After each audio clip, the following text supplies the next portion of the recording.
اهلا بيكم في برنامجكم تاني تسوية وش مع دكتورة مي نجيب. بنكمل سلسلتنا هابي تشايلد.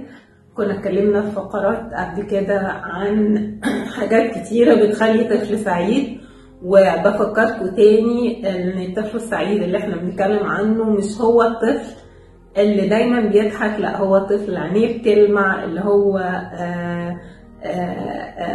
مقبل على الحياة، اللي هو قادر يعبر عن أفكاره وعن مشاعره بمنتهى السهولة، على المندمج وسط أي حد معاه أو أطفال تانية، اللي دايما حاسس إن هو مقبول. هو ده الطفل السعيد. اتكلمنا عن نقط كتير قبل كده، هسيبها لكم في صندوق الوصف عشان تتابعوها معانا. لكن النقطة بتاعت النهاردة، ودي نقطة مهمة جدا وحابة إن أنا أقولها لكم. النقطة بتاعت النهاردة هي نقطة الحماية الزايدة للطفل. الحماية الزايدة للطفل مش بتخلي طفلي سعيد. إيه ده؟ طب أنا بابا وماما، أنا من واجبي إن أنا أحمي ابني. أنا ما قلتش حاجة، الحقيقة إحنا من واجباتنا ومن أساس واجباتنا إن إحنا نحمي ولادنا.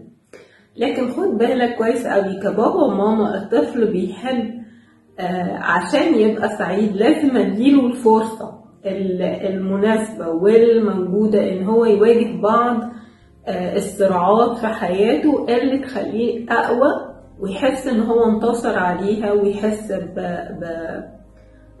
بمساحته فيها ومساحته في الحياة. هديكوا بعض الامثلة. يعني مثلا انا طفلي ما اقدرش ابدا اروح ان انا دايما احميه من اي مواجهات. المستر او في المدرسة مش عارفة قال له ايه على الواجب، فانا كبابا وماما هروح اقول للمستر في المدرسة ابني ليه ما عملش الواجب؟ لا، انا بقويه وبقول له حبيبي احنا ما عملناش الواجب عشان كذا، او ان انت كنت تعبان، او whatever السبب اللي خلاه ما عملش الواجب. ان هو هيقف للمستر ويقول انا ما عملتش الواجب عشان حاجه فلانيه. انا كده بس بعلمه ايه؟ ان هو يواجه مواجهاته، ان هو ليه دور في الحياه لازم يقوم بيه. انا مش هواجه له المواجهات اللي هو يقدر يواجهها. معاه مشاكل مع اصحابه مثلا، اصحابه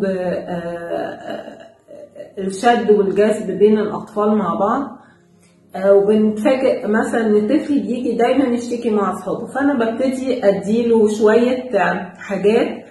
يعني مثلا اقول له حبيبي طب هم بيحبوك، نحاول مثلا احنا نحبهم اكتر، اعبر لهم عن حبك اكتر، شاركهم في الحاجه الفلانيه اكتر، اعرف العيب اللي في طفلي ايه، هل هو بيحب لعبه اكتر، هل هو محتاج اهتمام منهم اكتر، هل هو مسيطر وبيحب يسيطر على اصحابه عشان كده اصحابه مش قابلينه، واوجهه في الحاجه دي.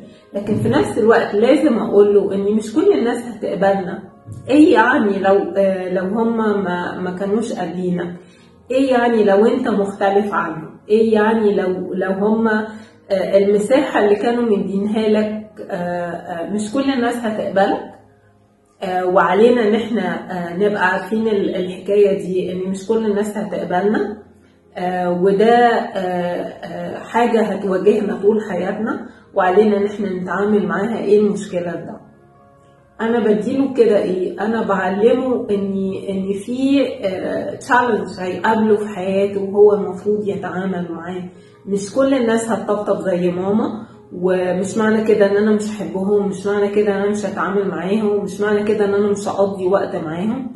لكن في نفس الوقت لازم اقبل اني عندي يعني عندي درجة من اني الناس اللي حواليا ما تقبلنيش، او الناس اللي حواليا ما تحبنيش، او ما تدينيش المساحة اللي انا محتاجها، او تبقى شوية قافلة عليا، عاملة حدود عليا زيادة.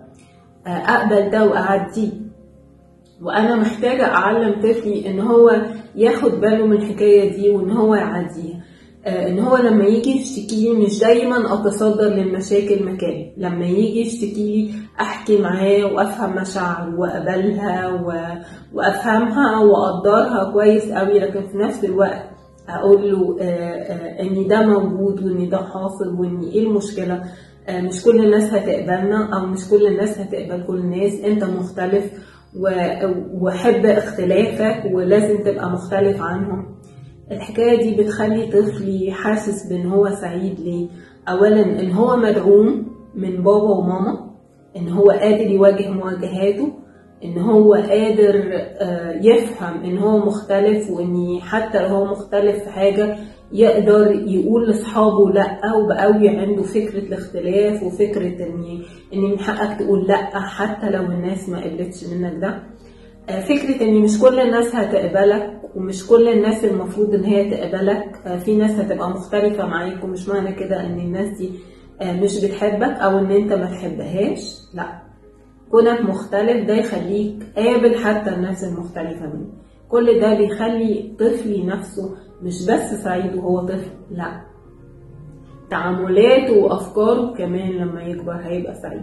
حتى في صراعاته العادية اللي احنا متفقين عليها ان هي صراعات طبيعية جدا جدا مع كل إنسان في طريقة تعاملاته وعلاقاته، هتبقى صراعات هيلث صحية. وده اللي عايزين نوصل بيه مع أطفالنا. اعملوا بقى سبسكرايب عشان يوصلكوا بقية حلقاتنا من الهابي تشايلد وسلسلتنا هابي تشايلد في تاني شوية وش مع دكتورة ميناء.